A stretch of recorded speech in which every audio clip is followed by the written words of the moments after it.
Good morning. Thanks for coming, and thanks for Boğaziçi Chronicles for organizing this wonderful brunch.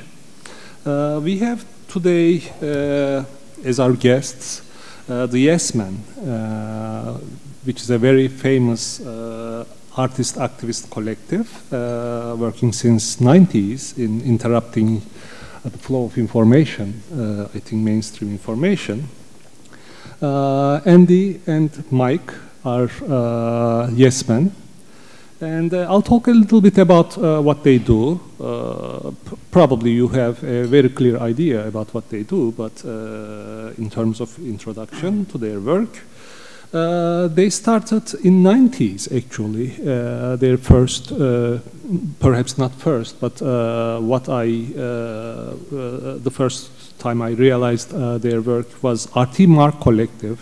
It was a bulletin board, I think, which had a lot of people participating to it, and they were doing culture jamming, such as buying Barbie dolls and what was G.I. Jones dolls, and switching their voice modules so that, and returning them after switching them these voice modules to the toy store, so that Barbie doll would say, I want revenge or something like that, and the G.I. Jones says, let's go shopping. So they were doing this kind of activities which they called culture jamming in 90s, and in early 2000s, as far as I remember, the first Yes Men actions were publicized. The mainstream media, if you watched any videos of them, calls these pranks. But I think prank is not the right word to describe what they do. I would prefer to call it as hacking the hegemonic information channels by imposturing corporations or corporate officers and their political interventions as such. These pranks are actually disrupting the normality and the information flow, interrupting the information flow as such. We see this crystallizing in one of their videos that I watched again for this occasion lately, Yes Men Fix the World, in which they imposture Dow Chemicals Corporation and give an interview to BBC, and declaring that Dow Chemicals will compensate for the Bhopal to the Bhopal victims who were victims of the incident caused by Union Carbine in 80s. Now, the mainstream media responds to such interventions as calling it hoax and pointing to its fakeness, and even judging such actions by pointing that it gives fake hopes to people. That was the point in BBC interview. And Andy responded to that question actually very nicely, in my view, saying that hoax is, this is not a precise quotation, but I'm paraphrasing it, saying that hoax is what Union Carbide and Dow Chemicals perpetrates, that they cannot stop such catastrophes or adequately compensate people who are affected from it, or that they already did compensate adequately. This is the hoax, not the lie that unveils the truth behind such catastrophes. In this way, I think Yes Men puts forward most powerfully a lie that bears open the truth, shows that what we are presented as real is a political discourse. It's a regime of truth from at best from a particular perspective, and leaves us with questions and concerns, particularly in Turkish political context. I think these are important considerations. First of all, I think what amazes me in Yes Men's work is it's a form of performance that has a very different dynamic with the audience. we are sort of secondary audiences to these performances, because the primary audience of the performance is people who are corporate executives or TV reporters or media reporters who they play upon. Those are the primary audience of the performance here. And what I see is a very interesting dynamic is it's a strange willingness to participate on their end. That we know that here there's an intervention going on and we are enjoying it, but the primary audience of these performances are more like people who come to see an illusion show in a way. People who come to see illusionists at work, because they are so much willing to accept what is presented before them as truth, just like we do when we go and watch an illusionist at work. We know that it is fake, but we are ready to accept that it passes as real. And these people, their audiences is as such, they are ready to see if this corporate discourse that is presented before them, they are ready to see, take it as real. They are ready to believe in this nonsense that is presented before them. And that is very interesting in my view. I don't know if you would agree with that, but that's a very interesting dynamic. Huh? Already? Or you want to... If you, however you feel, I mean, I think it's a very casual... Yeah. Okay. Well, we can derive a lot of political strategies from humor as such, satire as such, from this kind of illusions as such. And particularly in Turkish political context, I think we can consider these kind of actions as alternative political spaces, alternative political actions, and perhaps after past year's protests, after Gezi Parkı, we may be in need of such new strategies because we see that street politics is in crisis. Not only in Turkey, but everywhere else in the world too, because it is not perhaps that much important what happens in the street, but how it becomes represented in media.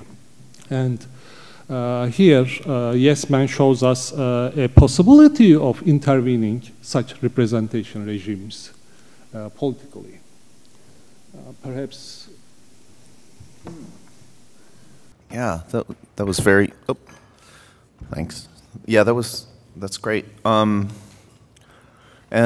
I wanted to add just to the audience. So there's the immediate audience, which is kind of more actors in the thing that we're doing, and the actual audience is the people who see what we do. And I guess don't know exactly where I'm going with this, but like in our situation, change happens we assume by letting more people know and getting them to think in a different way about what they already know.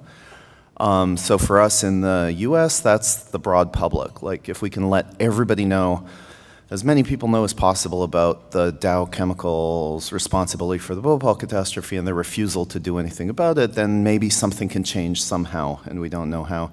But I think you can be more precise about that. Like here, it seems to me like the audience would be the people who just like accept and, are bought out in very tiny ways by the government, but maybe don't see that in a certain way that they could see it in.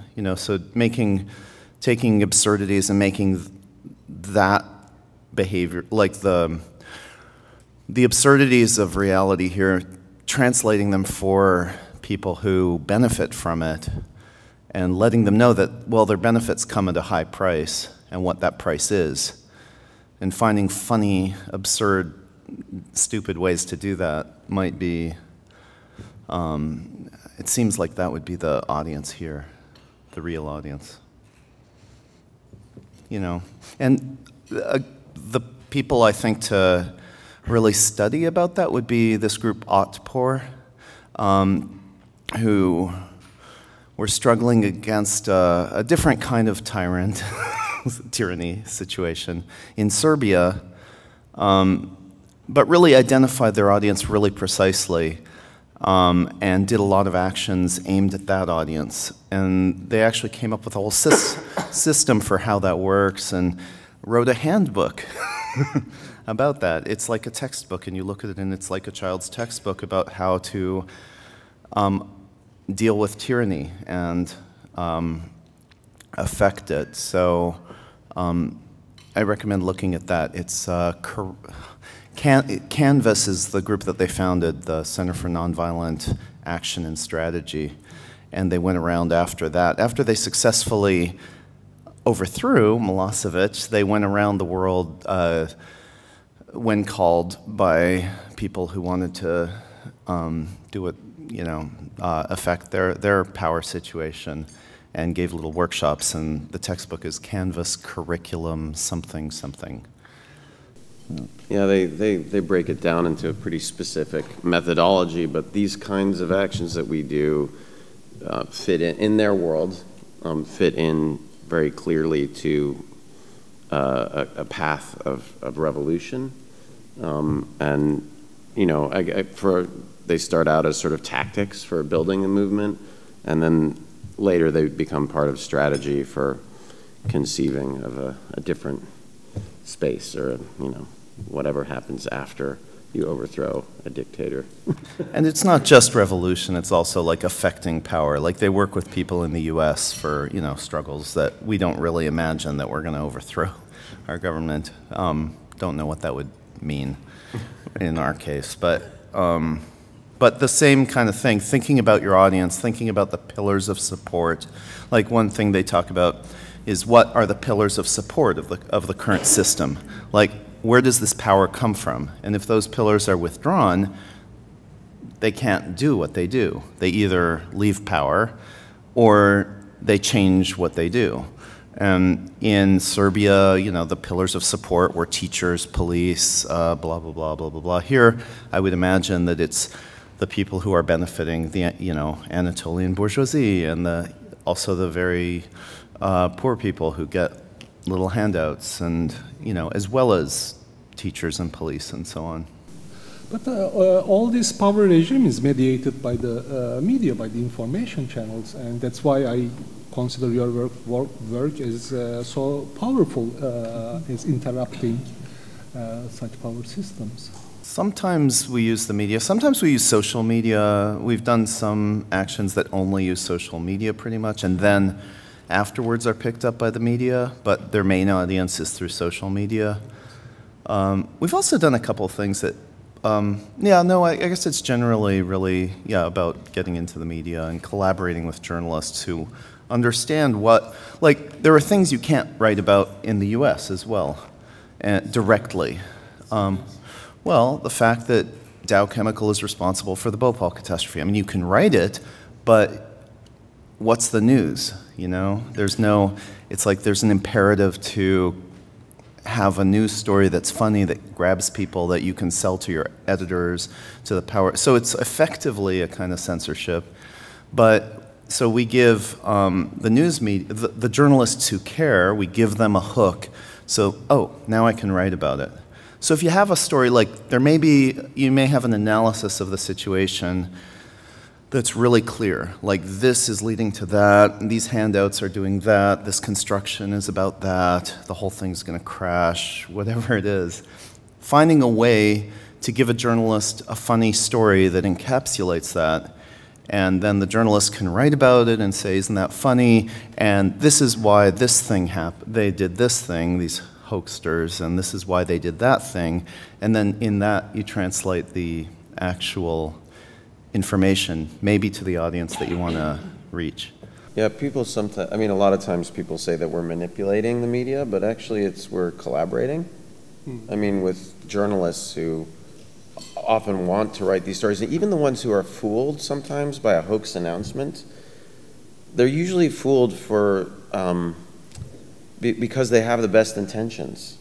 For example, there was a time when we worked with a group called US Uncut that was protesting austerity measures, in the U.S., and they had they wanted to announce that General Electric was giving back money that it had gotten from the government. General Electric, one of the biggest companies in the world and one of the biggest in the U.S., wasn't paying any tax in the United States because of their creative accounting and offshore holdings, and despite not paying any tax, they were getting a big handout, a big sort of bonus from taxpayers. And so with them, we crafted a press release that announced that General Electric was giving this $3 billion or something back to the people, and that people would be able to vote actually on how they wanted it spent. And an AP journalist, who's actually a very good writer, immediately tweeted it because I think he really wanted to believe it, you know. And there's no harm in that. And in a way, I mean, it was unfortunate that it was like it wasn't Fox News. We'd rather fool them than somebody who's otherwise writing very favorable things. But it is actually a collaboration. The other thing is that there's a third audience too. I think that there's this audience that might be in the room when we're doing something, and then there's the audience that reads it in the newspaper or sees it on the news. But then there's also the films, and the films work really differently as well in terms of spreading information and in terms of sort of recruiting people to get involved. So they seem to take on a life of their own. But that GE action where we announced that the taxes were being paid, and a journalist was fooled, but briefly. But that was a funny story. Like the fact that he was fooled and the fact that GE was making this announcement, there was a lot of humor in it. And the story was being covered. Like it was actually being noticed by the media that Verizon hadn't paid taxes, GE hadn't paid taxes. There were serious people making investigative journalism about that, and that was out there. What our thing did was allow one of the biggest TV programs in the country to cover it, because there was a funny story. There was the news on TV, the stock fall, the actual stock of the company fell when that was announced. So it allowed them to spread it, to get to other media than it would have. But it was important that they already knew what the story was. And like here, the security law. I looked it up yesterday. There's a good article on Hurriyet that tells everything. Okay, this is what is now. This is what the government says. This is what the opposition says, and it's pretty clear. All the information seems to be there. But to really translate that to the people who need to understand the problem and make a story of it that would get it right to the people who need to know that, who might not read a long article in Hurriyet. That's kind of. It's not that the information is hidden, it's that it's not necessarily reaching the right audiences. And so your work functions as a catalyzer for... Or a hook. It's more just simple. It's a hook for journalists to get it to the right audiences. Oh, and then a catalyzer, hopefully, but ideally.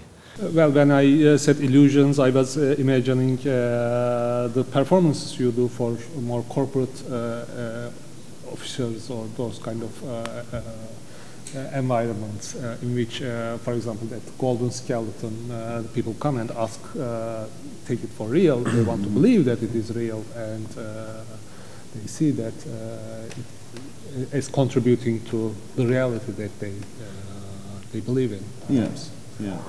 And, it's perhaps we can invite people for the discussion.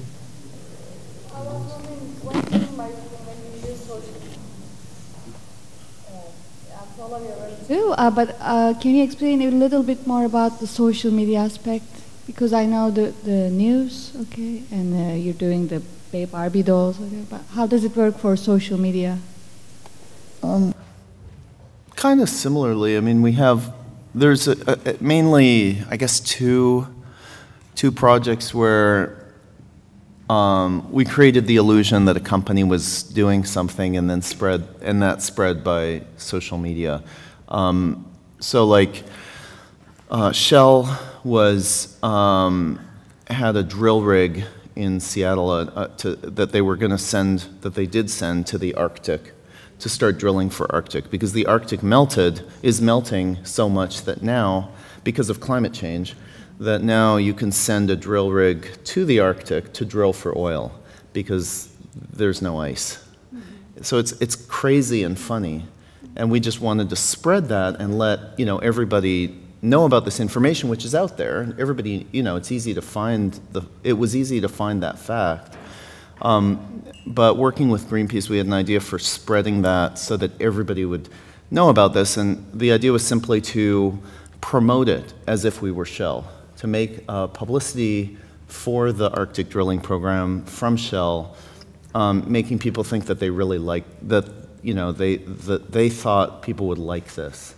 And so we came up with a nice website and a nice ads campaign, also a nice social generator app where people could generate their own promotion of Arctic drilling. You'd give them a choice of images, and then they could add whatever text they wanted, and then it would become an image that then they could spread on Facebook or Twitter.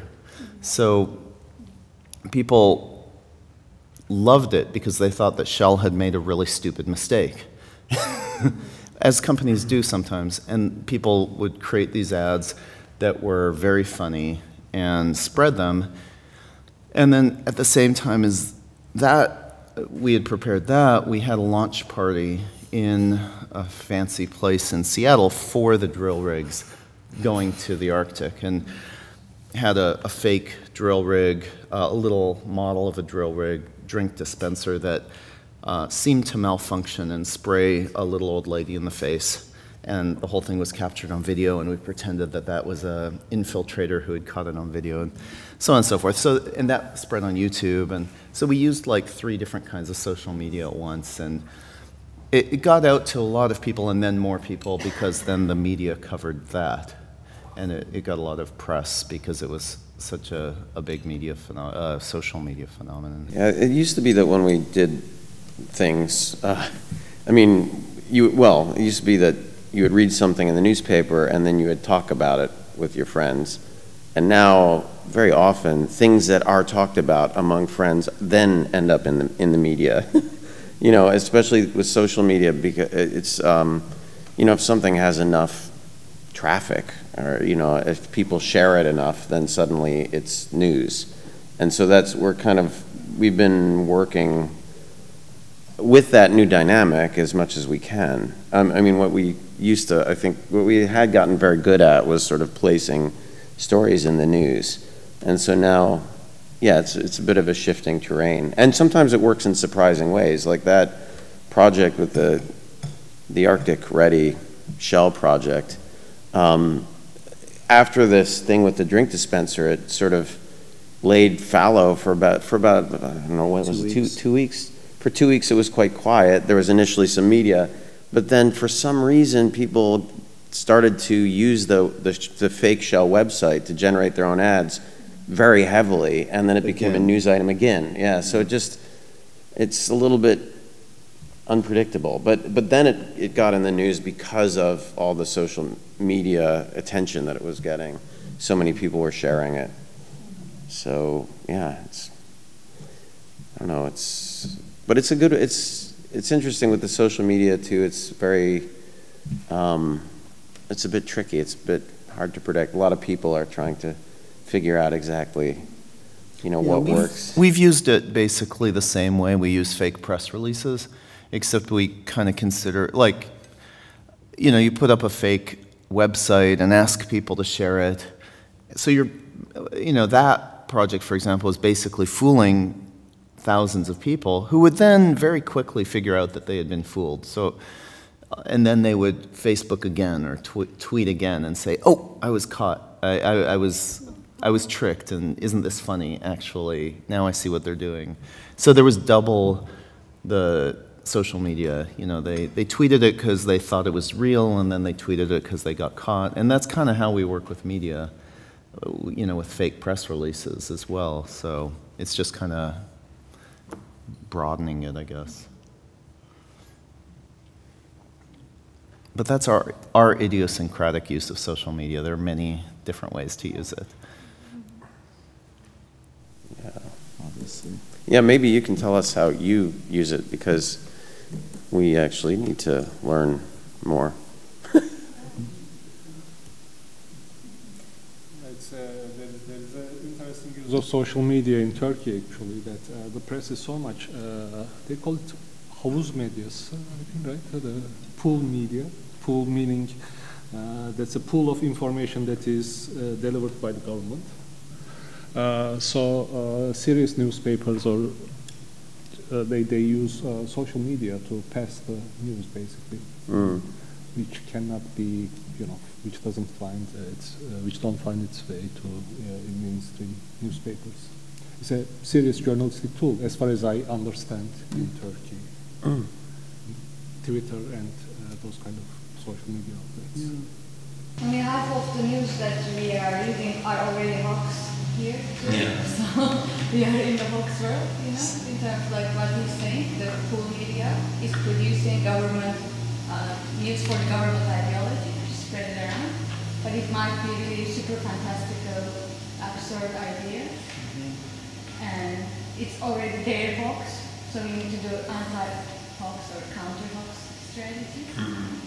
Yeah, I think sometimes what we do is kind of a counter-hoax strategy, I think, as well.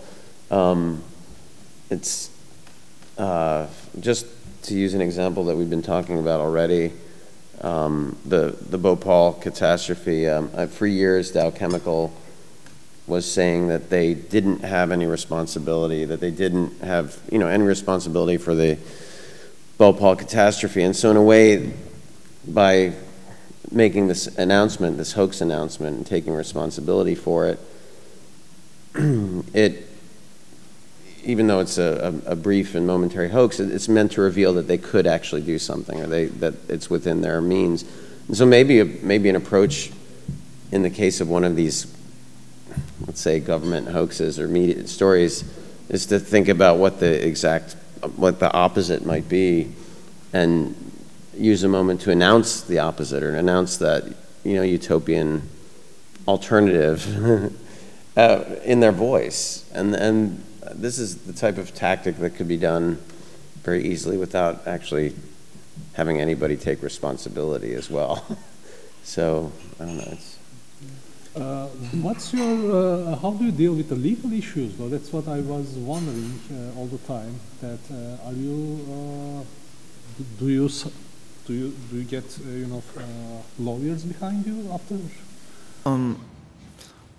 We don't. Yeah. No. We. Nobody goes after you? No, not really. I mean, we get threats. We've gotten threats. It's in our context. I mean, that's our context where we figure out what we can get away with, probably. And we've talked with lawyers, and we used to ask them for advice, and we still kind of do. But we don't. We kind of know that we can push against the law and maybe do something that's borderline illegal, or maybe even very illegal, but we won't get pursued because the corporations will be too embarrassed to pursue us. So it's figuring out where the leverage is and what you can get away with. Here, of course, it's very different. If you did some of the kinds of things that we do, you might get arrested. I don't know. So you might, you have to think in different terms. And also, we figure the pressure on a corporation to either change or certainly not pursue us is public opinion. Like, they care a little bit about what the public thinks. So if the public thinks overall that they're bad, then they might do something differently because they still want people to buy their products or not outlaw them or whatever. Here it might be very different. There might still be public pressure, but it might come from a different group, a specific group of people, not people because everybody in a certain, like in Istanbul, understands it, or a lot of people do, but maybe it's a different group or maybe it's international media. International pressure is still important, even in this case, probably. If it's from the right international people, like investors, or, you know, if there's like embarrassment in places that are perceived as big investors, then, you know, that could be a shaming tactic that would be actual pressure. But we have been sued. We have, though, been sued and had volunteer legal support for that from the Electronic Frontier Foundation. And over the years, actually, a good number of lawyers in the U.S. have volunteered to help, and at various times, sometimes we actually do play the role of connecting people who need lawyers with lawyers who've said they would help. But yeah, usually it's just empty threats, with a few exceptions. I wanted to mention we also have the equivalent of what you called it, the pool media, the pool media. We have that equivalent too. I mean, there's not the same. Of course, they don't. I don't know because I don't read Turkish, but there is this huge public relations industry that in the U.S. that takes that writes press releases for corporations, and that, you know, works to get those stories into the media. So it's like, obviously they don't just repeat it, but it's not completely different. And getting into that and giving journalists who usually just take those press releases, giving them a way to cover something else, you know, I don't know, maybe there are people in the pool media who actually could write something else if there were a story that, you know, cast things in a different way. I mean, they take from one source, but they could also take from another source. You know, they're still technically free to, you know, in a very technical way. Yeah, they get fed, and they just put it out. But how much of that is because they're afraid? How much of that is because they're, you know, there's nothing else coming at them?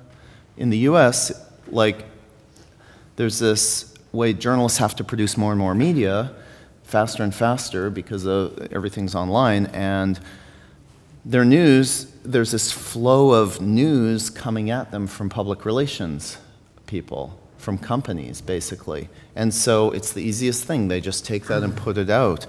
But if you give them something else, they'll take that, if it's interesting. And they might actually be excited about it. I don't know.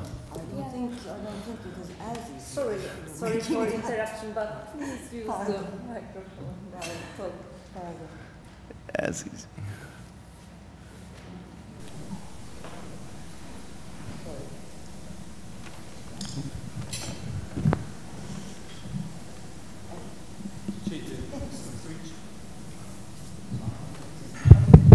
Sorry. I mean, I think you're making the media in the States look much better than it actually is. And I mean, I don't think it's much different from what we have here. I've been trying to work with the media in Turkey, and I'm a publisher, but I've also worked as the Writers in Prison Committee Chair of the PEN International Turkey branch, or we've done things like World Tribunal against the Iraq War. And I know how difficult it is to get any news across.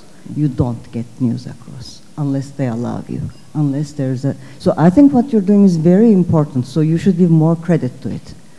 For example, something like, I mean, one very, very concrete example. A few years ago in Iran, the Iranian government went through the graves of the Iranian revolutionaries with tanks to abolish them, because they were a meeting ground of families back from the revolutionary days. Families were going back to the graves of their deceased, and you know, there have been some opposition movement in Iran in the recent years. So I was sent the information of all this with pictures, photographs, documentaries, everything out of Iran. And I couldn't get it in any newspaper anywhere in the world except for Radical France. Radical made a news this big. Except for that, it wasn't in fashion anymore. Had it been a modern lady getting stoned, for example, I'm sure I would have it in Le Monde. I know friends all over the world in the news. none of them considered it to be news. So none of you, I'm sure, have heard that the graves of the Iranian revolutionaries back from my times have been tanked over. Okay, this is a very concrete, very simple. Who does this disturb right now? Many things, actually. You know, Iran is now something, some kind of enemy, and we need to keep it that kind of enemy for the moment. Same thing when we were fighting against this American war in Iraq, let's call it, or the Second Gulf War. Incidentally, I was in, what was it, Good Morning America? What is the lady's name? Diane Sawyer? Okay. Something very funny happened. I want to talk about this to you. Just before the war started, there was a very, very big anti-war movement in Turkey. Like 90% of the population, I believe, were against the war. But so the Americans weren't hearing that, okay? They don't have enough info, as they think, either. So they decided to come to Turkey, set up this, what was that channel's name? I forgot, but Good Morning America was, is it? Oh, would be. So it was going to live from Turkey program, and they wanted to do a panel discussion. And in the panel discussion, they wanted someone from the business sector. So a lady from the stock market came, a media star, so a very handsome media star who was very famous at the moment, incidentally, Mehmet Ali Alabora, someone from the intellectual sector, which incidentally I was introduced, and one more person, I forgot now. They searched us, they have searched us from 5 sources, and we were endorsed. So we were allowed to sit with Diane Sawyer. It was supposed to be live, but of course it's not live. No live program is live. There's a lapse so that they will control what you've said and edit it, okay? So, but of course they couldn't see what was coming because the people they invited, except for the stock market lady who was completely pro-war, we were completely against the war, and Diane Sawyer were like, and she was saying like, but aren't you afraid of Saddam? And we were saying like, but we're more afraid of Bush. And we had said so many things, and in the end she wasn't talking to us anymore. She was only trying to address the stock market lady when we were jumping in, like you were saying, but whatever you say, this war will start, what will you do when it starts? Not asking you lady, and we were jumping in, we're going to say, look at Israel, because while the war is going on there, they're going to do very bad things in Palestine. So what they did was, they had 2 minutes to edit. They couldn't edit. So, for the first time, I got calls from the States saying, Müge, you know, you've just broken the censorship in the United States. Because all they cut out, they couldn't cut out everything. So we had Diane Sawyer gawking. You can find it if you go online, it's there. The Turks making Diane Sawyer gawk. Because she says, you know, aren't you afraid of Saddam? And we say in Indonesian, no, we're more afraid of your president. Okay? So, I mean, and I really physically got calls from my friends saying, you know, I dropped from my chair. This is the first time I heard something like this in the American television. Wow. This is your free television for you. Thank you. And of course, I'm sure I'll never be invited on any such thing again. But what I'm trying to say is why the thing you're doing is important, in my opinion. Of course, there are many other reasons, but they will not allow this much space for you. They know what they're doing very well, and they're controlled by many, many things. Yes, economics, social security, you know, inland security, outline, whatever, whatever. So when you fool them into doing something, it opens up this space and shows that, for example, what we did, that very small thing we were able to do, showed that the Turks weren't in Indonesian in joy about what was happening to their neighbors. No, on the contrary, we were screaming and shouting about it. And what you do is, Dove is such a natural thing, such a beautiful thing. We all benefit from these lies. It's not that we don't need Dove, okay? Because Dove lies to me, tells me you're maybe a middle-aged person, you're just beautiful like you are. I may be killing some animals over there and some maybe, I don't know, some lowly people over there. But you, lady, be sure of yourself. This is what Dove is doing to me. Dove is my Valentine. Why would I want to know the truth about my Valentine? This is what's happening in the States. This is what's happening in Turkey, in Pakistan, Afghanistan. I don't think it's any different anywhere. We are all benefiting here and there of the lies being told to us. We prefer not to know that right now somebody is dying over there so that I can drink this clean water. Baby, I want this clean water, okay? And I'm a good person. Let me just drink this water. And please don't tell me that I've just killed 2 Afghani kids by drinking this water, okay? And this is a difficult world, so I think it is a very concrete barrier we have. We're banging our heads against. And this is why I think what you're doing is precious. Thank you. Thank you. Wow. Well, yeah, that's great. We're going to have to look up that video. Diane Sawyer gawking. I think one observation about that is that there were, of course, hundreds and thousands of hours of media that was not questioning what was going on in the U.S. It just celebrates going to war. But the things that people remember and talk about are Diane Sawyer gawking.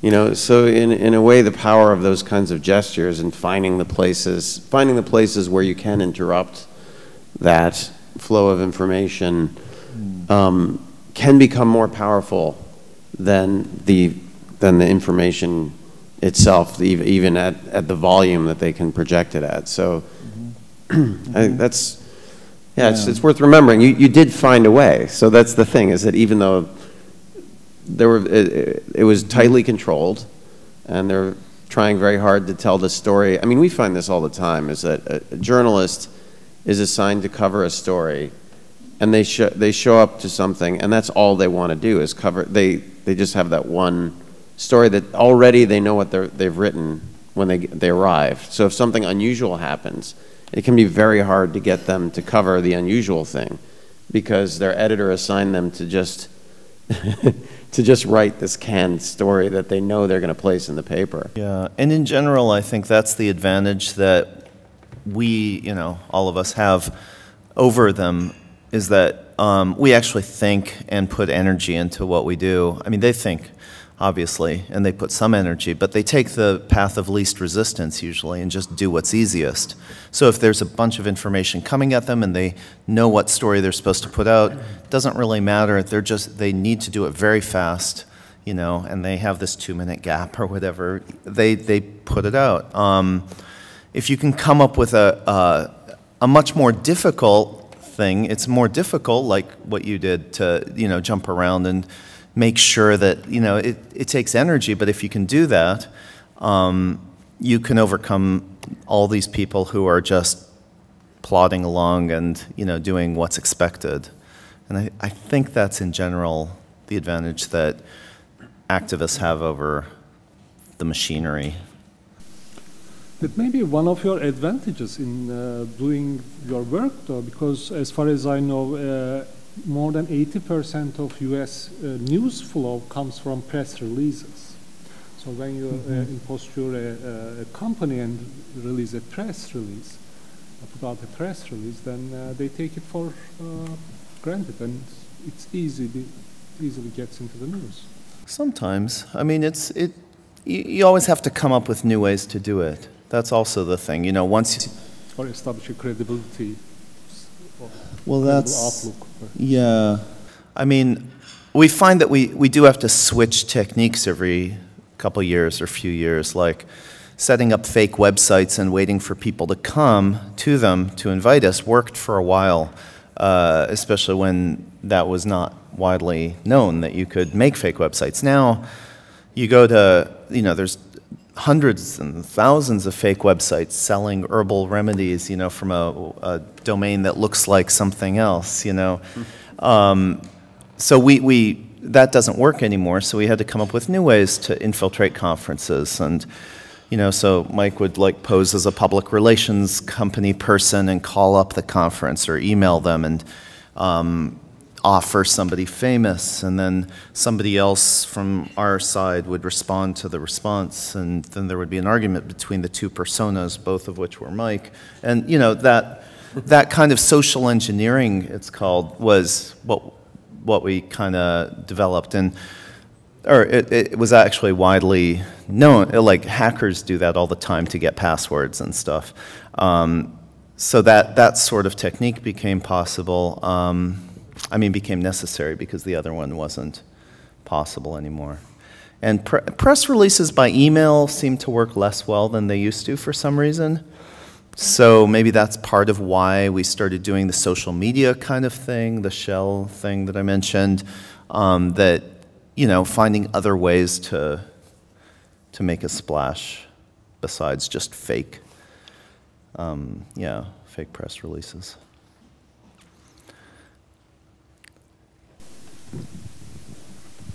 I was wondering, just out of curiosity, are there any examples of actions or interventions that you would like to mention where it didn't work actually, where it fell flat on its face? Just so because as I listen to you, I think for this to work, people have to be habituated to a certain kind of humor, right? Irony, deeply site-specific. So if they're not habituated to that humor, it's not humor anymore quite, it doesn't work.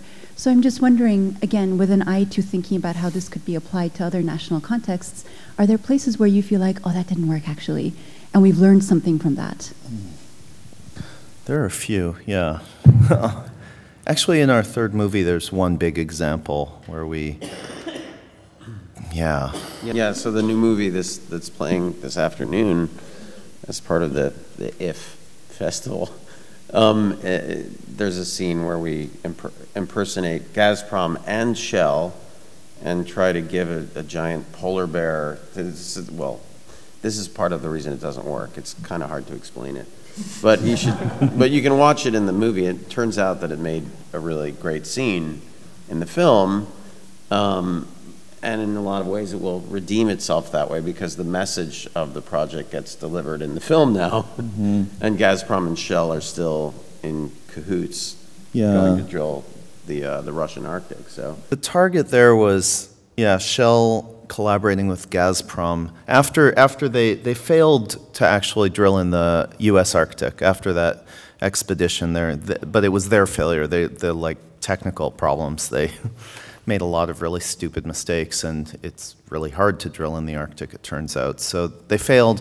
The U.S. basically, temporarily at least, revoked their permit. And so then they went off to work with the Russians. And Shell is a Dutch company, so the idea of the project was solid. It was like to embarrass the Dutch over their company partnering with a Russian gangster corporation, basically, to go do this thing. And I think that it was a good idea, and I think all the pieces were in place, but we made the mistake of making it too good. We produced a video that was a very slick, corporate video that could have been Gazprom's video, but it was too good, and it was actually a little funny. It was so good it was funny. It was they actually, the real Gazprom videos are very funny, and we were inspired by that, but this just, I don't know, somehow, I think the reason the Shell thing worked is because we had this crappy cell phone video of this event that people really believed was just somebody accidentally there. And if we had had maybe even that exact same thing in, showing this crazy collaboration event with the polar bear being given by Gazprom to the people of Holland, if that had just been accidentally seen by cell phone, maybe that would have worked. It's hard to know, but yeah, sometimes it's that we just don't think it through enough or don't think about the audience, who's actually seeing this and what do we want them to think. We wanted Dutch people to see this and be embarrassed by it, but how to get it to them wasn't thought out enough. Yeah, I think it was, I think that was the case where there was an early plan to do something with this polar bear. Basically, the whole thing came about because Greenpeace had these very lifelike polar bear costumes that two people go inside of, and it really looks like a polar bear, especially if the people are trained inside it to move like a polar bear. But it's also very cumbersome and very huge. But initially we thought, well, they have this resource, we have to use it. And there was a sort of a simple idea that was to have Shell give a polar bear to, no, initially Shell. The first ideas were about when we were just targeting Shell. They came about before we were involved with Gazprom. It was when Shell was going to the Arctic, and initially we were saying, well, we could stage a thing where they give a polar bear to a zoo in the United States, because of the polar bear that they have to remove from the Arctic, because the Arctic is melting. And every time that polar bears, every time there's a bear that's given to a zoo, it's huge news. I don't know why exactly, but it's all over the newspapers. So it seemed like that was a very simple idea, just branding this bear as Shell bear, and that would just get people to talk about it going to the Arctic, but about Shell drilling in the Arctic. But that ended up then morphing into a very complicated... Morphing into something that was a little... We didn't just have a bear, we also had a barge. An actual, Dutch barge, and we had... Then it was just a matter of thinking, how do you combine a bear and a barge? And, there was a cage even, and... It was soon there was a marching band, and, it was a problem of, if we had only had a bear, maybe we could have figured out something to do with it. If we'd had a bear and no money. But we had a bear and a barge and lots of money. So from Greenpeace, I mean lots, wasn't that much, but it was enough to do something really crazy. It's often better not to think budget, because you can do a lot with just creativity and very little money. And sometimes if you have a lot of budget, you end up just wasting it or doing the wrong thing because you feel you want to use these things.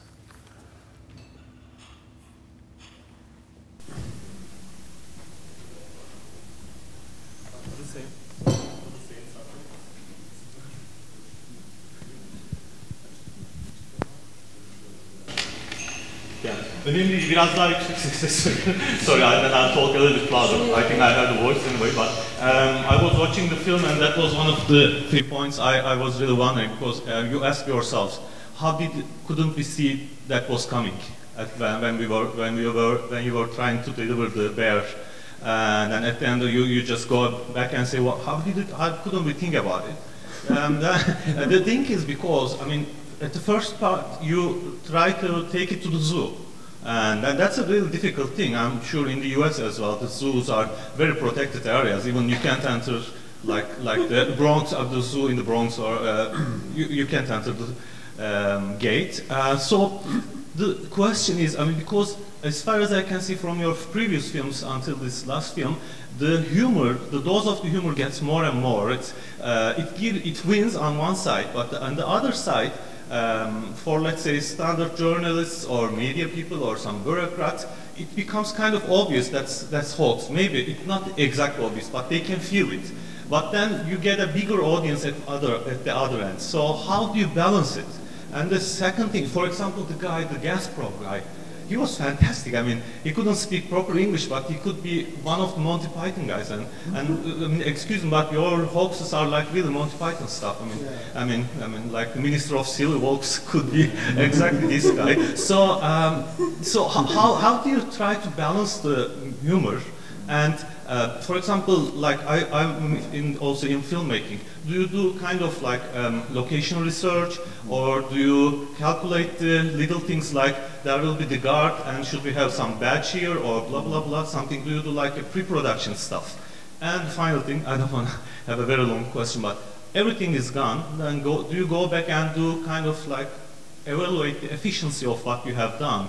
and try to pick up the results in the coming months or something. Okay, that worked, that really didn't work, or something like this. Okay, sorry. Yeah. Well, maybe I'll take the first one. Maybe the press releases or the hoax and make like it has to be absurd and yet believable at the same time. It can't just be believable. Like, I think we've done that. I can't quite remember, but I think we've had press releases, or I've seen press releases that are just completely believable, and it's like, oh yeah, that could be reality, and it's not far enough and crazy enough that then when it's revealed, then people go, oh my God, how could anybody believe that? Like the GE tax press release where we announced that GE was paying its taxes and opening it up to the American public for voting, and all this stuff that they were saying, and then quotes from various people. Afterwards, like, you know, because of the time thing, a reporter just jumped on that and put it out there. And then the Columbian Journalism Review actually did a long article about this press release and how preposterous it is, and how every paragraph has at least 20 clues about how impossible this is. And, you know, and maybe that's an extreme example, but like each time it has to be crazy. So it has to be both believable and crazy at the same time. With the polar bear barge thing, it was way too crazy. But I think with this shell thing, we got it kind of right. Yeah, I mean, one thing about it being way too crazy, though, is that, yeah, it becomes funnier, much funnier, if it works. And when you look at the real Gazprom website, you can find things that are really crazy and funny. I mean, we were just reading their website, we were in hysterics, like actually having fits of laughter, almost uncontrollable laughter. And so, yeah, when you have that to work with, I mean, I think that a lot of times it depends on the context for delivering the information. So, for example, when we are in a conference and we're introduced as somebody important, then the audience has absolute faith in what we say, no matter how absurd it is. That's why you can, you know, unleash, like in our first film, you see the scene where Andy's wearing this golden suit with a 3-foot-long golden phallus that's used for administering electric shocks to remote workforces, you know, to people in sweatshops. When this thing was it was reasonable for people in the audience. They believed it, you know. In fact, they were impressed because of, you know, the theatrics. Really, they just thought, wow, this is more than we usually get at a conference. Thumbs up, you know. So. Yeah, I think there's other challenges, like making people believe that you really are Gazprom and have all this kind of theatrics, like almost circus carnivalesque attitude, because even if their website looks like a bit of a carnival, maybe doing it in public space where you don't immediately have the confidence of whoever is showing up to look is a bit trickier. Yeah. What was this? There was the second part, which is about filmmaking. No, it's like, I mean, do you do kind of like pre-production research, kind of like how could we get in, what are the obstacles, or what are the locations like? Yeah. Yeah, for a conference, when we go to a conference, we do, as much as possible. And also for a press release, we read their press releases and we, you know, find out their language, which we all already kind of know. We know how they talk. We see it in the media all the time. But yeah. Yeah, I think for at least the conference type thing is usually very predictable, so that kind of also helps. I mean, it's a little bit less, like a conference environment, you know, there's usually going to be people sitting here and people watching over there, or maybe they're sitting around tables eating while they watch something. But that's pretty straightforward. So with planning, the production usually happens sort of in our heads beforehand. Like we know that we want cameras to face certain ways, and it's often a challenge because we often are doing it without enough money to hire real professional camera crews. And so then the hard part is usually trying to get people to keep their cameras on reactions in the audience, because half the story is how people are reacting to what's being said, and everybody who isn't really well trained to maintain their roles will just turn and look at the action with their camera. So we end up with 3 of the same shots, which is useless if you're trying to edit something later.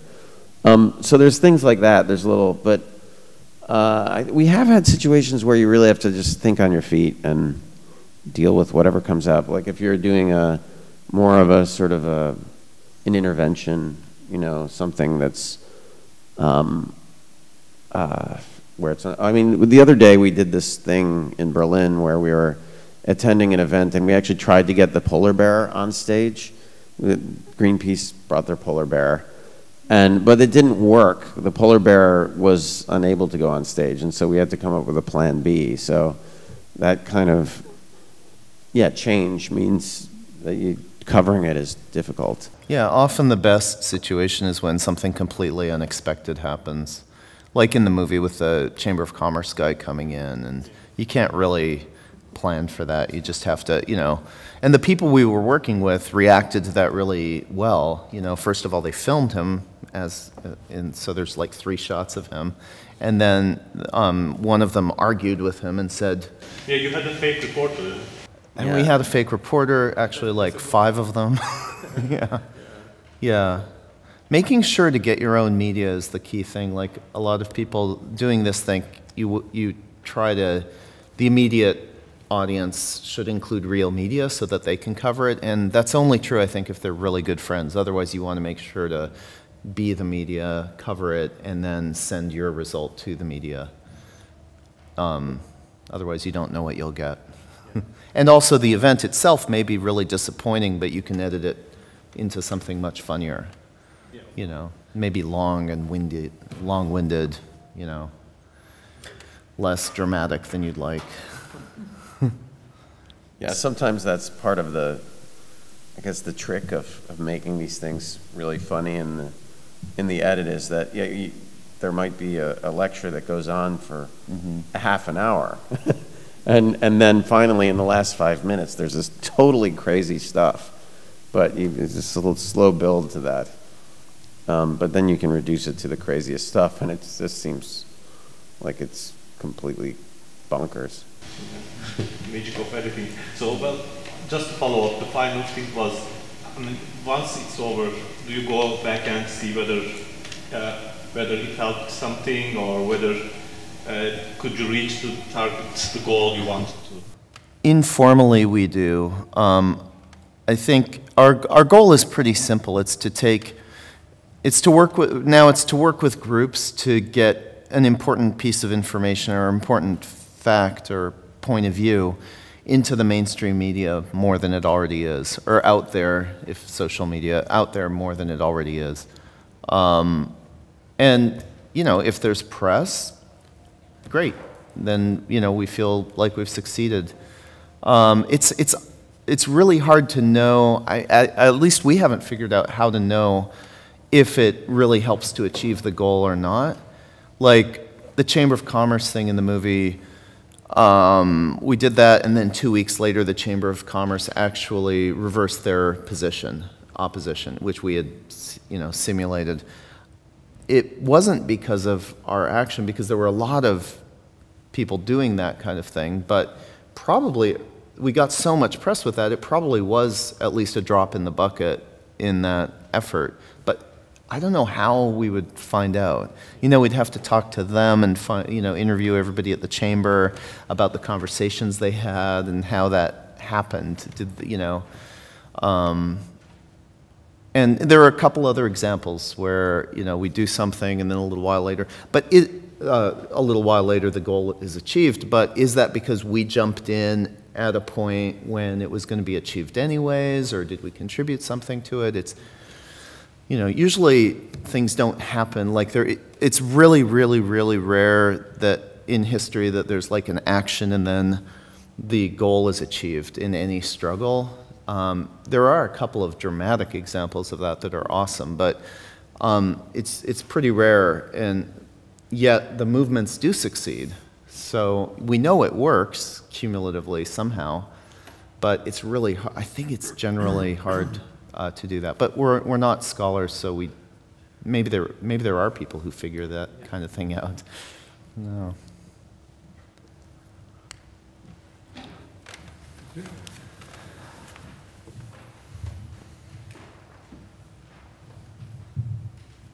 Okay, to change the course of the conversation a bit.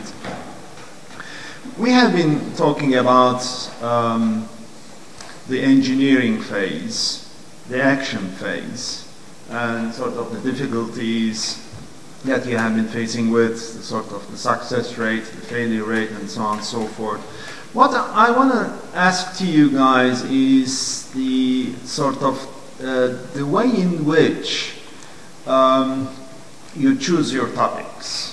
You have been basically dealing with the neoliberal thinking, the policies that this thinking brings about, ecological crisis,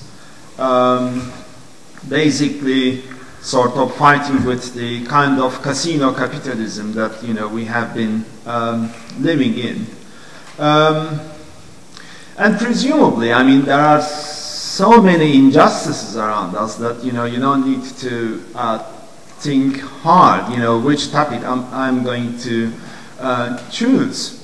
But on the other hand, do you have any sort of systemic way of selecting your topics? I mean, from where you get the detailed information with regard to these issues?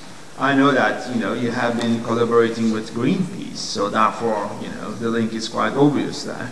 But are there such sort of institutions, people, academia?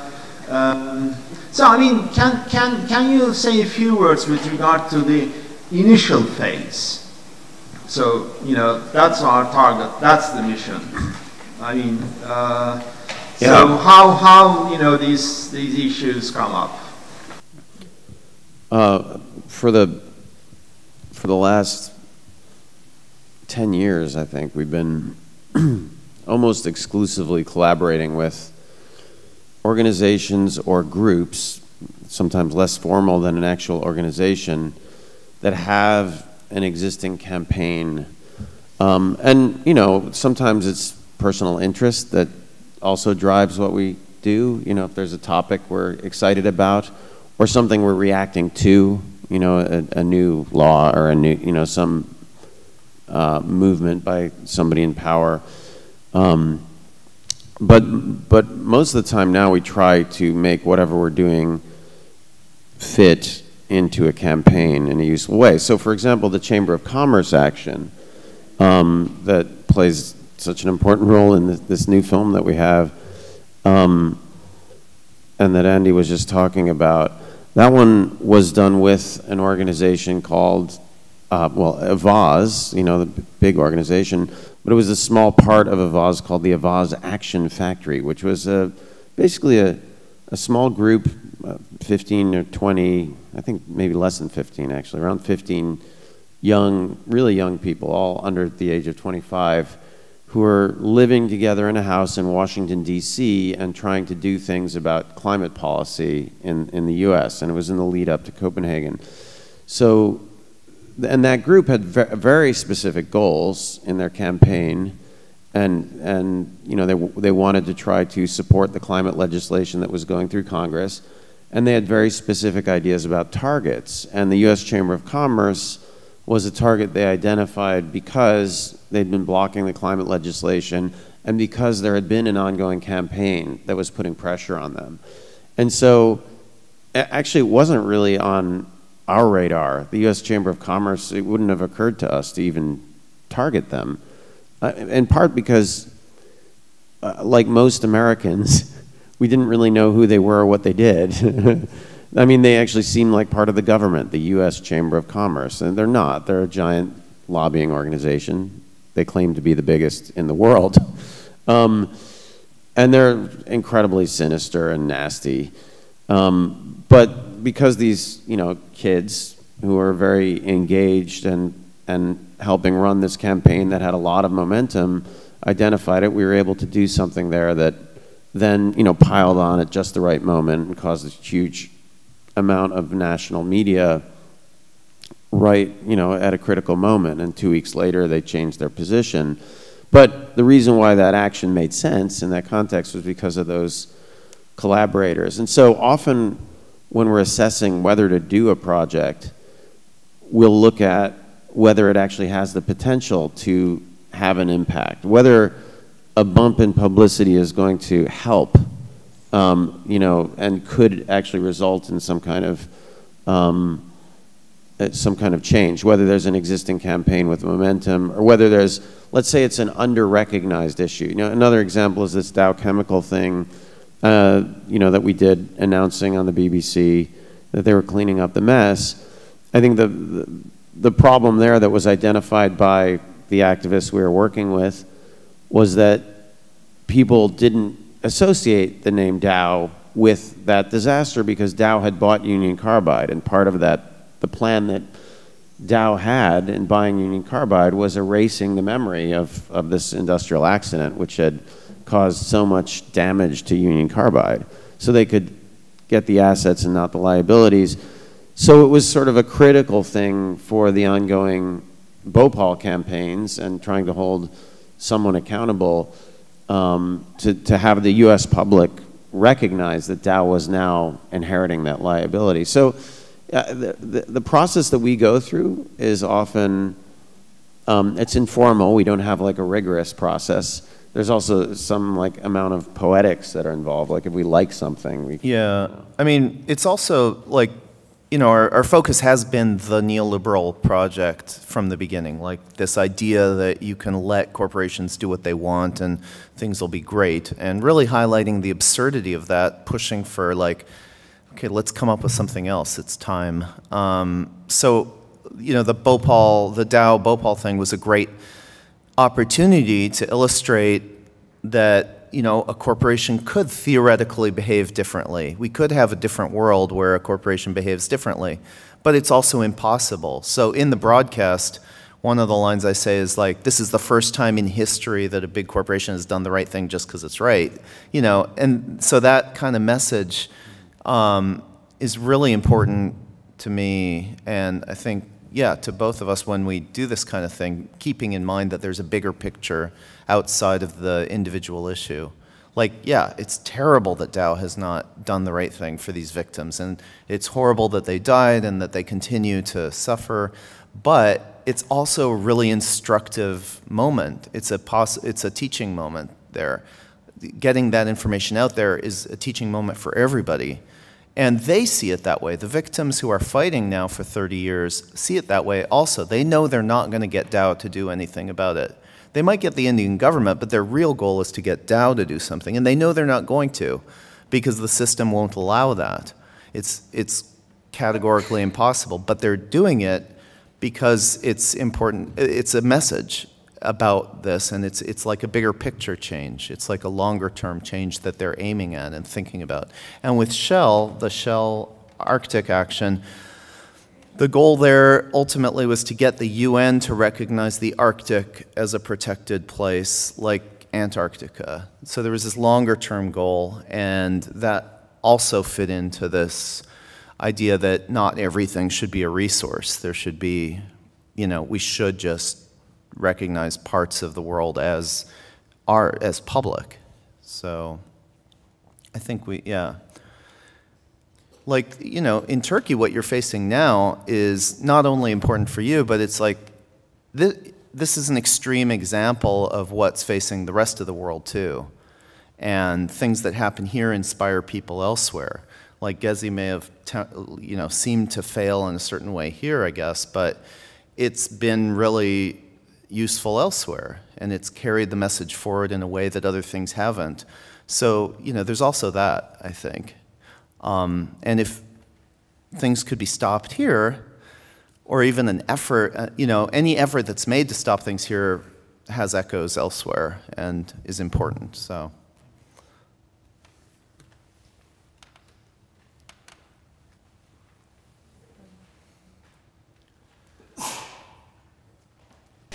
Hello. So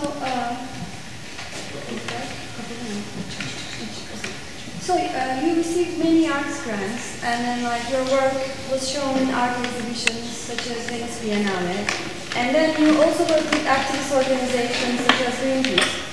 So what I'm curious about is, would you call yourselves activist artists or artist activists, or like, do you see art as a tool for activism, or like, do you believe that all art is eventually political? Just, I'm curious about your thoughts about the, you know, relationship between art and activism, and how do you place your practice in this context? I think who is asking? I mean, I know it's you, but who do you represent? I mean, I teach contemporary art. Okay. Well, so if you teach contemporary art, then yes, we do art. And no. It's no. I think if you teach contemporary art, then no, we don't do art. Yeah. Why not? No. Either way. No, it's just. I think that for us, the categories don't really matter so much. It's more. If there's a utility to being an artist, we could do that. If it's useful to be an activist, then we can do that. Yeah, I mean, I think like I was joking, but when I talk to young artists, I basically try to tell them that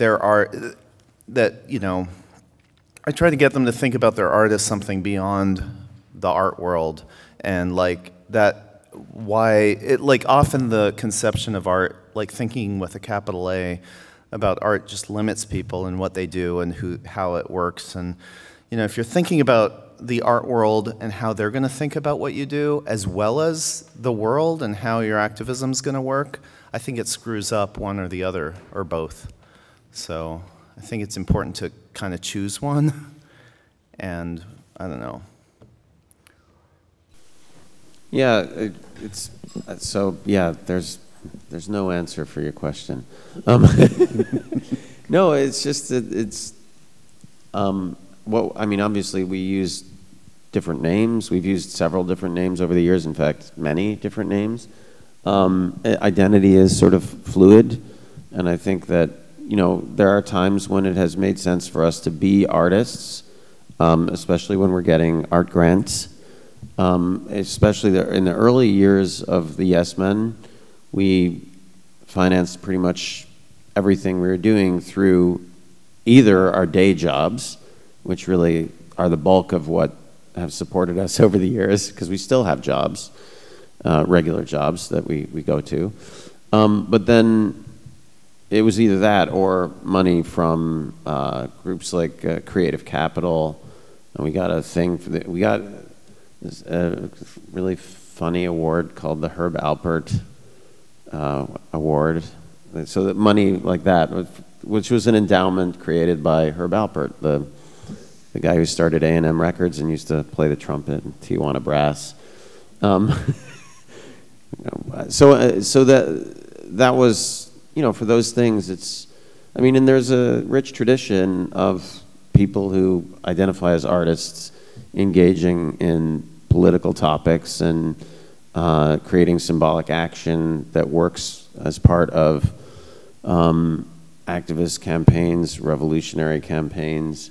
So that's when it makes sense for us to be that, we do that. But in the United States, if we identify as artists, that immediately would mean that we're putting ourselves in a category that people dismiss as being frivolous, or which it often is. Yeah, well, I mean, it's not. Yeah, it's not. US, and it may be very different in the U.S. from here. Like here, making art may automatically be political, much more than in the U.S. In the U.S., there's a giant market for art, and I guess there is everywhere, but often work is made with that market in mind, and then it becomes pretty meaningless, I think. It's like, why do it? For money? There's probably easier ways to make money. But here it may be that like anything you put out in public has a strong message, or whatever message it does have becomes stronger, especially if it's one of the ways that people get information. So I don't know, but still you have to think of those things, like, okay, what do I want this thing to actually do, and do I care what curators think? Like, is the forum of the gallery important enough that I'm going to change what I do for their judgment, or am I just going to do what I want and make sure it gets out there somehow? Nihal, you had a question? As I know, when you started the Yes Men, one of your inspiration points was the ACT UP movement, which is a movement dealing with the public's prejudice against the HIV-positive people. And they are a kind of group, direct action advocacy group, as I know. Last year we watched a film, How to Survive a Plague, and we talked with one of the members of the ACT UP. And as we understand, what they did is more directly, for example, trying to tell public something directly, or trying to tell to government what they want is directly, and they always had some arrestings and something like that. And also 2 weeks ago I was we had a chance to meet with a person who is from the Lesbian Avengers. Lesbian Avengers is also a New York-based group, and who is also a direct action advocacy group, and we can also call their works as a direct action. Lesbian Avengers also are fighting against to make lesbian rights visible and in the public survival. What I want to ask is that you have very similarities with this group, but also your works are differences among this group. I want to ask you, how can you compare your works with these people? For example, they got many arrestings, or how can I say, the direct actions. One question is this, and secondly, I'm really wondering about that. Did you have any chance to meet these people, for example, and did you have a chance to make something about gender discrimination or LGBT rights, or something like that about sexual orientation rights, for example? Thank you. Well, first of all, to bridge from the last question about art, there was a group of artists among them called Grand Fury, who they came up with the whole beautiful imagery, silence equals death, and the various symbols, and a lot of amazing posters and so on. And those were artists, like really well-trained designers and artists and an architect. And they, very clearly said, okay, no more gallery. This is actual life. This matters. Let's forget galleries exist and do this. And they were really explicit about it, and really galleries would show their work and they would just, sure, have it, just don't ask us to do anything, But the direct action that they did is often media, for the media, like some of it. There was a lot of direct action where they would just yell and go and, sit in and stuff, but they were very media savvy, and everything they did, they were very careful to involve the media and to document and to have talking points, which then they would talk to the media. So there's no, on a certain level, there's no difference. And some things they would actually stage entirely for the media. Like once they covered the house of a homophobic senator with a giant condom that said, Jesse Helms is the plague. Amazing thing that, got on the mainstream news and continues to inspire people. And when they did direct actions, often they were extremely clever. Like they dumped the ashes of their friends onto the White House lawn, which is not just a direct action aimed at the White House, obviously. It's like they're not going to find out about it even maybe behind the gates, but the media found out about it. They had open casket funerals. You know, arrests were a great, arrests are a great tool for media attention sometimes, if there's enough of them, if they're in a dramatic enough way. And in a lot of places where there are a lot of arrests, like Washington, D.C. or San Francisco, there's even a collaboration between the media and protesters sometimes, where there will be discussion like, we want arrests. We're going to get arrested, and the police will go, oh, okay, well, we don't really want to arrest you. No, we are going to stay here until we get arrested. Okay, do you want us to take you out the front door or the back door? You know, that kind of thing, like really explicit. It's not always that way, of course. Sometimes there's conflict and confrontation, and it's not an agreement, but it's calculated. Like you figure out, okay, what's the way I'm going to get the best media attention with this arrest. It's not just an arrest. And my second question, did you do any protests about such kind of issues like gender discrimination or the LGBT rights or discrimination against sexual orientations, something like that? As I watched your films, I couldn't see, but I'm wondering about that.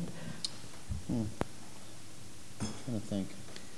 Well, we did. Yeah, we've done a few projects back. Actually, what kind of brought us together were our first projects, where I had done this thing with the Barbie and G.I. Joe dolls switching their voice boxes. It was right after Mattel had released a talking Barbie doll called Teen Talk Barbie, who said one of the phrases that they had in the doll was "math is hard." So this is one of the things the doll would say when you press the button. And so this initially caused a lot of criticism. And Mattel actually decided to withdraw that phrase from the doll. So in the further production of the doll, they took out that phrase. But since it had got on my radar, I went and played with the toy, and the toy started to hear what else it said, because it wasn't just that phrase that was absurd. I mean, it says things like, "I love to shop with you," which meant that the toy was telling the little kid to basically take it back to the store to buy more stuff for the toy.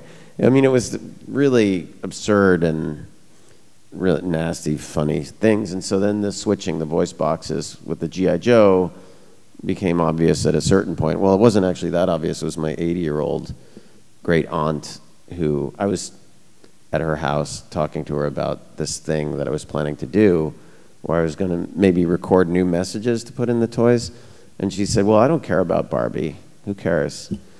She's a Holocaust survivor." And she said, "What about G.I. Joe?" And I said, "I don't know. What about G.I. Joe?" So I went, and sure enough, there was a talking G.I. Joe. And so it became clear that this very simple binary switch was much funnier to see Barbie saying, "Dead men tell no lies," and things like that was really comic.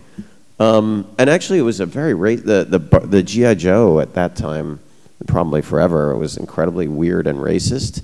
Like G.I. Joe fought this one evil villain who was basically a Middle Eastern woman who ran this. It was very strange, like super. She was called Cobra, I think. Anyway, that was the criminal outfit that he fought. And so anyway, that was a gender-related and sort of, children's toys, gender programming thing. And then Andy had done, he had done a project that was in some ways quite similar. So why don't you? Mine happened by accident in a way. I was a programmer at a video games company, and I was in charge of the little people that ran around in the game. And yeah, I made it. I just kind of, there was some sentiment of like something in there. I can't remember, it was 20 years ago, but I made them, I made it so that every once in a while, almost randomly, all the little people would be guys in swimsuits and would run around kissing each other madly. The whole screen would be covered by that. And I, probably intended it as a kind of like almost artistic gesture, like, here's this thing, isn't this beautiful? I don't know. I wasn't thinking how this would work. I wasn't thinking about audience or, effectiveness or the point. But then I got fired, which wasn't a surprise. And that became a really good story when I told it to a journalist, a friend of mine. I didn't really expect it, but he just thought that was a great story for Wired magazine, and he wrote this big story about it, which then got picked up by the AP and TV, and it was kind of everywhere. So I got a really quick sort of crash course in media and foils, like getting fired, the villain, and the way it all spread, and having to come up with talking points. Like I ended up talking with some activists in New York who said, "You did what? And you're now on TV? Okay, here's what you got to talk about." And so I learned all that, spinning, and how this can be a tool, doing something funny can be a tool to get an important message out. And I was kind of just hooked. It appealed to all of me, and I just wanted to do it. So I just found new ways to do it. But, So it's kind of fun. It's funny because in a way these two, like, really kind of early projects, and these things are what brought us together, because we had friends who said, "Oh, you've done these things that are both sort of subversive and, deal with gender stereotypes and deal with, and you should talk to each other." So that's how we ended up meeting and started working together. But it's interesting that we haven't done, I can't think of other... because then we really, I don't know, very quickly we focused on, okay, what's the big picture here? What do we want to be talking about? And that ended up being this obvious neoliberalism. And specifically, quickly enough, the World Trade Organization. But it was like about corporations and what's wrong with them, Like at the time there was a movement when we started, the movement to abolish corporate personhood rights in the US was just starting, and that seemed really smart and interesting, and we made everything be about that. So everything had to fit in that, And then now it's, of course, we work with anybody, so it's, and like any issue that people want help with, we will help to organize a brainstorm or put them in touch with people to work with. So now we have more freedom, but at the time we were very constricted by this goal of highlighting neoliberalism. Yeah, and also actually since then we've sometimes had brainstorming sessions or workshops where we are working with an LGBT group or something. But like I think of the one, we did a thing in San Diego where it was, we had 3 different groups that we were working with. One was an environmental group that was working primarily in Baja in Mexico, just south of the border. Another group was this LGBT group that was doing, they were called Canvas for a Cause. Really interesting, really young group of people who would go out, and their primary mode of interaction was talking to people. Their mission was that they would every day go canvassing, door to door, but they would introduce themselves and say, "Hi, I'm gay, and I want you to talk to me about being gay," and they'd end up really engaging. It was a very intensive kind of process, and anyway, so that group, and then there was this group of marijuana legalization people, but it turned out that everybody there wanted to help with the marijuana project. So, and so that's what we did with them, was this marijuana project, but it was obviously in the interest of the LGBT group as well. So they threw themselves into it with incredible enthusiasm. I mean, everybody did, which was a kind of a big surprise, because I always associated pot smoking with like not working really hard. But what do I know, right? Yeah, perhaps we can take one last question. I think we Do we have a time concern? Okay, then. I would like to take the conversation back to the big A art world. I'm sure you are getting invitations for the screenings of your films in art shows. And I was curious how you gave the decision, I mean, what you consider while you are giving your decision to show it or there or not. Because, recent years, contemporary art is much more involved in or eager to collaborate with activism and activists. But what we are experiencing here as a problem is just like because the contemporary art exhibition spaces, mainly sponsored by companies, private companies. For example, last Istanbul Biennial, they want to collaborate with the activists here because the topic was the public space and gentrification. But the main sponsor of the biennial was the Koç Holding, which is one of the biggest companies in Turkey. So most of the activists reject collaborating. And for example, you gave a talk in SALT yesterday, and SALT is kind of a branch of Garanti Bankası, which is one of the biggest banks in Turkey. And you are an environmentalist, and they has one of the creditors of the third bridge in Istanbul, which is totally a disaster for Istanbul environment. And for example, just recently, World Wide Fund opened an exhibition in Zorlu Center about an environmental issue, just like I don't remember really the topic, but the problem is that Zorlu Center is also it's like an illegal building there, and it's a really huge building. And plus, Zorlu has also energy investment, which is also causing serious environmental pollutions in different parts of Turkey. So, which is kind of problematic. So it's also a thing that I couldn't solve because if you want to do something in contemporary art here, you need to get sponsorship. Or you can do like other things as well, but mostly artists are eager to take place in those big art spaces. And if you want to do, I don't know, other things are possible, but nowadays it's changing in Turkish contemporary artwork because just 5 years ago we have more alternative spaces, which is like kind of self-funded. But now they are all disappearing because of us, maybe. I don't know. Well, I mean, I think refusing to show in an art gallery that's sponsored by a bank or whatever, I think it's valid. But what we've done is typically, like, if we're invited by something we don't like to do something, if they provide money, we take the money and, maybe we do a workshop against them or something, or we use the platform to highlight what's wrong with them. And we, like if we're offended by it, we use it for that. But then our work is all about that.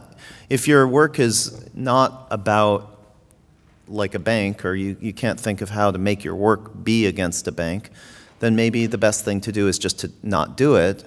But in our case, it's like we have these targets and, it all fits into this big neoliberal nastiness. So any target is kind of equally good.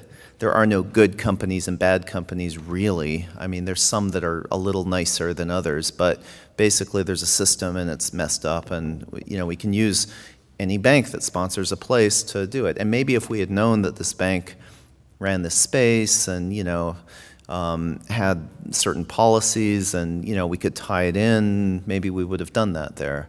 But that's been our approach. And if there's money in it, we try to use the money for something that's good.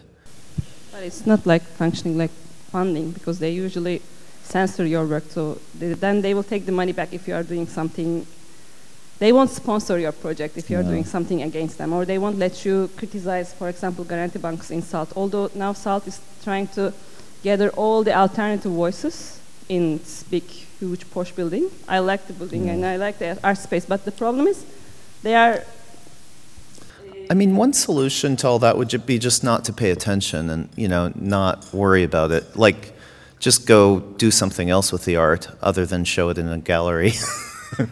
You know, think of other venues or other ways of getting the art out there into the public to audiences that need to see it, and not like, yeah, I mean, if it's all corrupt and it's a big problem, maybe just bypass the galleries. Yeah, this is what we are doing. So we just want to consider how you decide, because, for example, if you get an invitation from another country, since you don't know the art world there and you don't know what's really going on there, and in terms of these money issues, and how you make your decision. This is what I mean. Do you get suggestions from people? Ask what they think. I don't know. Yeah, that's a good way to do it. I mean, obviously, it would have made sense for us to have a conversation with you 2 days ago, so that we knew we were speaking inside of a bank, and then we can acknowledge what they're doing, and at the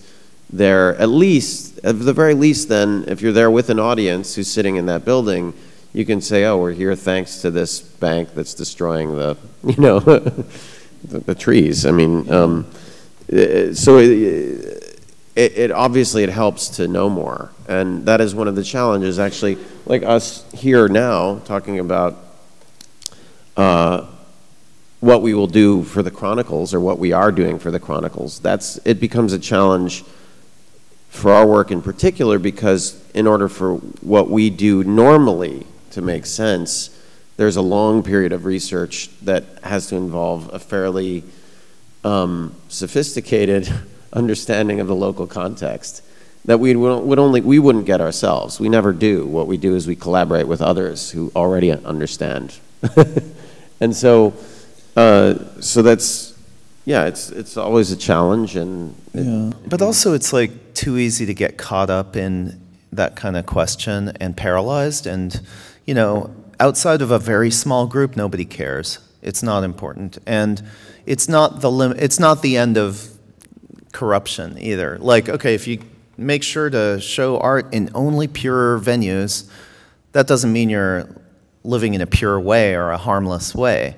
I mean, like you were talking about water, like what's the effect of this? What's the effect of the fact that we flew here? What's the effect of, I don't know how this cup was made. Like, it's, you know, if you're going to start thinking about that, you can really get paralyzed. And it's like, there is a big problem, and you just have to decide what you're going to focus on, where you're going to focus on, and what your impact can be. So, like, if your impact is on galleries, okay, but maybe there's a different place to have an impact that, you know, is going to reduce harm overall more. Yeah, it's funny, when Occupy Wall Street was happening on the streets in New York, it was actually incredibly annoying for us to, occasionally we were doing these, not Occupy, the Occupy thing wasn't annoying, that was really fun. But the thing that was annoying is that we kept ending up in these cultural groups, these groups that were talking about what to do, like creative projects, creative activist projects. And a lot of times they ended up being dominated by people who wanted to do things specifically about museums or in museums, or it was the Occupy Museums group, which seemed like it had nothing, it had very little, I mean, yes, it's important, but it was only really important in that this tiny, it still seemed very caught up with ambitions that had to do with like, art careers, which ended up being frustrating when it felt like there was real revolutionary potential on the streets, you know? Yeah. And yet there were a lot of artists who were incredibly important in Occupy, like the 16 Beaver group. They opened the space and had all kinds of workshops and launched it, and never called themselves artists or said this is an art project, or, you know, couldn't care less about their careers as artists. They just used what they had in the art world to further this, the same way Grand Fury used their talents and abilities and resources to further ACT UP. So, you know, that's, it's frustrating when you have a situation where there's lots of potential and things can change and it can really matter, and people get caught up in those things. Yeah, I just wanted to say something about this, though, because I think it's particularly important in Turkish context, because last week some students of mine, they were organizing a labor film festival in Izmir, and they got sponsorship from Turkish Airlines, who then took it back when they realized the theme was labor rights. Wow. And they said it wasn't, it was against their policy, they said. Yet, the sponsorship that they fund, when they provide artists with funds, they are actually using indirectly public funds, because they deduct the amount that they give you in Turkey too, just like in US, from the taxes. So they are basically deciding on how to use indirectly public funds, in which kind of artworks they support with public funds, indirect public funds. Wow. So the least I think we can do about this is publicize this kind of censorship efforts. This is censorship, basically. And it doesn't go as censorship because it's a private company which, does it.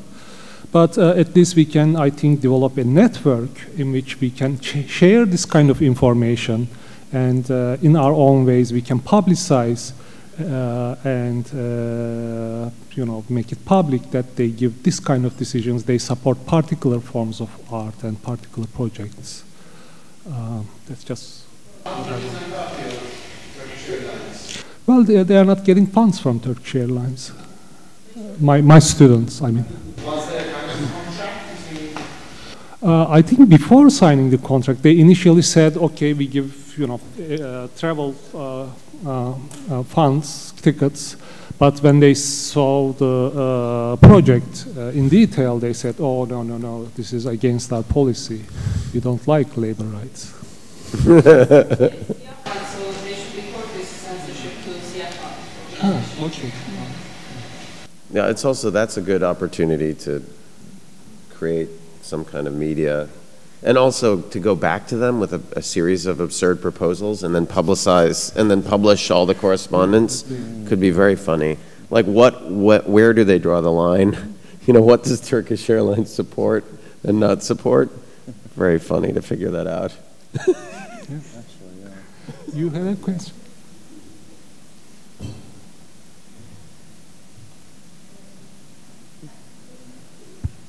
Okay. You said that you also have regular jobs and you work on regular jobs, and I think you both work as academics at the same time on media arts and performance studies. What I wonder is, do you have a link between your activists' identity as yes men and you as academics, as people teaching to other students? Do you have a link between them? For instance, do you ever trying to show your students about how to do activism, etc.? I wonder if you have a link between academia and activism. Thank you. Yeah, I mean, I was hired because of this work, and I've done workshops at NYU, a whole series of workshops with activist groups in collaboration sometimes with students around specific issues. Not yet, well, yeah, one project around student debt, which directly impacts the university, so we use the university against itself on behalf of students. And in class, I mean, I've gotten really, because I got this job, I was told that it might be a good idea to establish a speaker series. So I started looking around who to invite. It was right in the middle of Occupy, and I can't remember how, but somebody recommended a guy from Otpor, Ivan Marovich, who came and spoke 5 days after Zuccotti Park was occupied, and so we took the whole audience down to Zuccotti Park, and a lot of stories out of that. But getting to meet these people has been really interesting, and now I teach about their work and try to think of these things in a broader context. It's been good. Well, then, thanks so much for coming and... oh, I'm so sorry. Maybe Mike can also answer the same question, if possible. Yeah. I mean, I've been teaching for it seems like a long time now. I've never really left school. And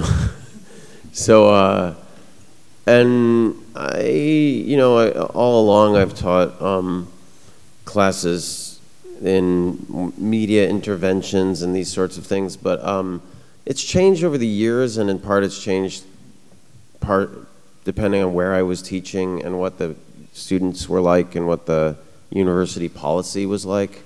So when I first got to the place I currently work, it's called Rensselaer Polytechnic Institute, I was teaching a media interventions class, and I had a couple of students immediately get arrested for the wrong reasons. The problem was that the project was actually quite bad. Like, they did a billboard alteration, and then it was a bad, they hadn't shown me beforehand, they just did it, and it was kind of senseless. And then they stole the billboard that they'd cut down. You know, it was one of these giant pieces. And so when they stole that billboard, it was worth, many thousands of dollars. And they were just caught walking away with this billboard after doing this really dumb, intervention. And so then I kind of reassessed what I was doing, because I realized, first of all, that I was dealing with students who were not like the students that had at previous places I'd been working, because they were very naive and they were very sort of young and uneducated compared to the more educated students that I dealt with at the other school I'd been at. And so I just had to, so I stopped teaching that class I taught it more as a thing where people weren't actually producing things, they were just learning about it. And I still did that with graduate students, and we've had some fantastic, amazing graduate students come through who are doing incredible work in this sort of field. But I've recently reintroduced it because the students have now gotten more sophisticated again. And the reason the students have gotten more sophisticated is because of the shifts that have happened in the last 6 or 7 years, especially as a result of digital culture and people's stake in their rights, their online rights, because it's a very geeky school. It's an engineering school primarily, and so there's a lot of hackers and people who grew up, online almost, and still are pretty much living there. But this is a group that's become politicized since WikiLeaks and Anonymous, and they're now politically engaged, and they have the sophistication to actually talk about and figure out whether, to assess doing a project and the risks, the relative risks, and to not get arrested for the wrong reasons. Like, I don't mind if the students get arrested, but I do mind if they get arrested doing something that's sexist or racist or stupid. Because it's very hard for me to go and defend that with the administration. Also, the administration of the school has begun to, their lawyers have been very nervous about the work that we do at the Yes Men, and so they've been asking me to sign papers that say that that what I do with the Yes Men is separate. So they're trying to put in a firewall, but there's an irony to it all, because also, for tenure, for advancement, for raises, I need to prove that I've been doing what we do with the Yes Men. So on the one hand, I'm signing papers that say that they're totally separate, and on the other hand, I'm submitting papers for evaluation that say, well, these are all the things that we did. So there are those conflicts, but it's mainly, I don't know. There seems like there's a lot of appetite for creative resistance, and so yeah, it's part of what we teach. And there was some resistance to even listing courses. Like, I listed a course called Activism, and initially the administration said, you can't teach that. That's like you're teaching illegal things. And then I said, well, look, they're offering a course in hacktivism at MIT and at Carnegie Mellon. And then they said, oh, okay, yeah, go ahead. So I mean, because they're always competing with, they're always aspiring to be, you know, Carnegie Mellon or MIT. So, yeah, you know, whatever. Well then, thanks so much for coming and talking with us. Thanks so much for having us here and for having breakfast with us in this semi-intimate way. It's kind of, especially knowing that we're here being watched over by Ataturk. It's quite, having him have our back, it really feels quite important. So thank you.